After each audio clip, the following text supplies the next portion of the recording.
खरा प्रश्न आपला हा आहे की आपण सर्वसामान्य कुटुंबातील लोक, शेतकरी वर्गातील आज लोक आहेत.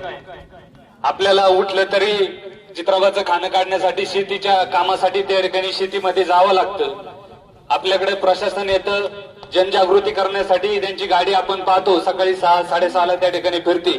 ते सांगतं की तुम्ही वाकून काम करू नका. गावात कापायचं कशाने? उभेने.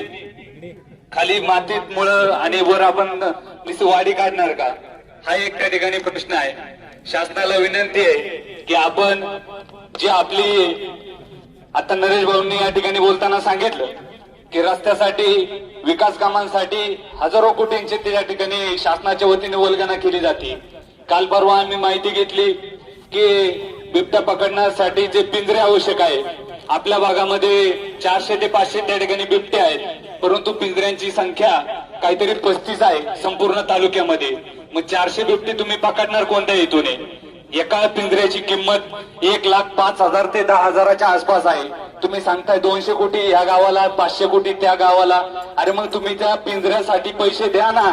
तुम्ही सरकारमध्ये आहे, ते सरकारमध्ये असून तुम्ही ते पिंजरे जर त्या ठिकाणी उपलब्ध केले तर त्या ठिकाणी तुम्हाला त्या पिंजऱ्यामध्ये